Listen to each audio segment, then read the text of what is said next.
They looked like the perfect couple.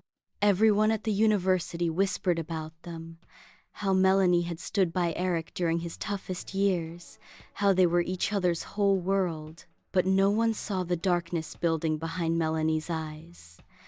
No one imagined that love, once so tender, would turn into something dangerous, something deadly. This is not just a love story.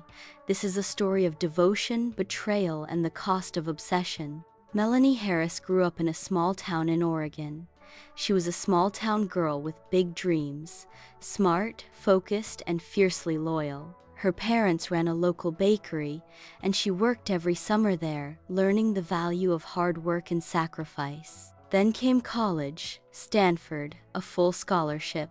That's where she met Eric Monroe, a confident pre-med student from San Diego with messy brown hair, a mischievous smile, and eyes that always seemed to be studying people like a puzzle. They were opposites. Melanie, quiet, focused, disciplined. Eric, ambitious, charming, and always chasing bigger things. They met at a campus tutoring program.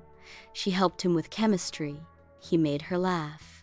It wasn't long before late-night study sessions turned into coffee dates, then movie nights, then love. Eric had dreams, med school, then law school, then starting his own firm. Melanie believed in him more than he believed in himself. So when Eric struggled financially, Melanie stepped in. She delayed her graduate plans, took on 2 jobs, and moved with him to San Diego so he could attend law school. She typed his papers, made flashcards, brought him coffee at 2 a.m., and paid half the rent. "You're my rock, Mel," he used to say, holding her close. "When I make it big, it'll all be for you." And Melanie believed him. Because she wasn't just building his dream, she thought they were building it together. Eric graduated top of his class. Soon, he was working at one of the biggest firms in California. He bought a luxury apartment in La Jolla. Melanie assumed she would move in with him. But instead, he said, "Let's give each other space to grow." She was confused, hurt, but she didn't question it. She had spent the last 9 years of her life standing by him. Why stop now? And then came Amanda. Young, bright, Eric's new assistant. Eric stopped returning Melanie's calls. The texts became short, dry. "I'm busy with trial prep. We'll talk later." But the truth was different. One afternoon, Melanie visited his office with coffee. Amanda was there, in his chair, laughing, wearing his jacket.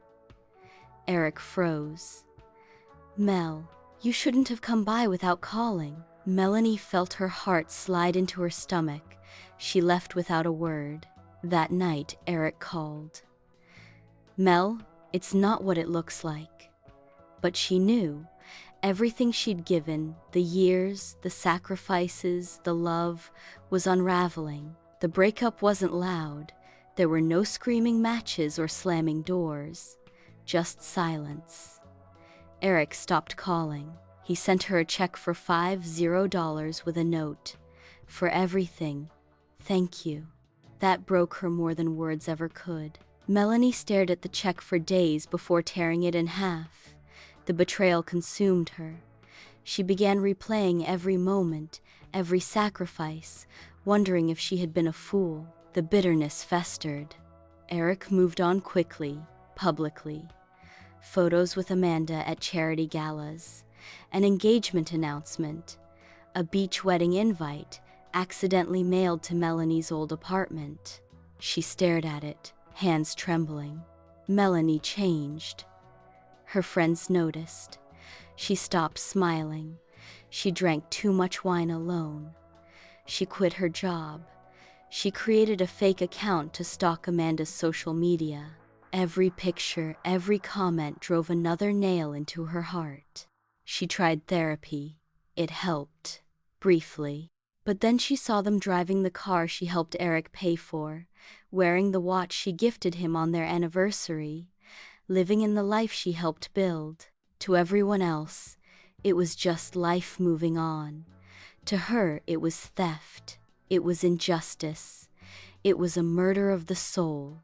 On a quiet Thursday night, Melanie received a call from a mutual friend. "Did you hear? Eric and Amanda are expecting." That night, Melanie didn't sleep. She paced, she sobbed, she screamed into her pillow. And then, something inside her broke. Not loudly, quietly, coldly.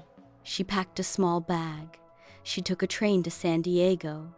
She waited in the shadows across their home, the house she once dreamed of living in. She watched Amanda leave, watched Eric arrive, and as the sun began to set, she walked to the front door. Melanie rang the doorbell. Eric opened the door, shocked. "Mel, what are you?" She stepped inside. "I just want to talk." They sat on the couch. "You owe me the truth," she said. "Melanie, we fell out of love. That's all." "No, Eric, you fell out. I was still in it." He shifted, uncomfortable. "It was never malicious. You built a life on my back. I gave you everything." He said nothing. She stood up, pulled a small revolver from her coat. His eyes widened. "Mel, don't. Please. You ended my life. I'm just finishing the story." A neighbor heard the shot. Amanda returned to flashing lights, yellow tape, and her fiancé on a stretcher. Melanie sat in the back of the squad car, quiet, staring ahead. No tears, no regret. "I loved him," she whispered to the officer beside her, "and he made that love a weapon." The trial made headlines. Love scorned. Stanford graduate kills ex in crime of passion. Psychiatrists argued diminished capacity. Melanie received 20 years. Amanda gave birth to a daughter months later. Melanie receives a letter every year on Eric's death anniversary. Amanda's words are always the same. "I forgive you, but my daughter never will." The question is, will Amanda revenge? Bitterness doesn't just rot the Sioux. It can set fire to everything you once loved. If someone walks away, let them. Don't let a broken heart push you to destroy your life. Healing is harder than revenge, but it's the only way forward. If this story moved you, share it. Someone out there might be carrying pain in silence. Subscribe to Tales of Roses Have Thorns for more true-to-life stories of love, betrayal, and redemption. Because not all fairy tales end in happily ever after.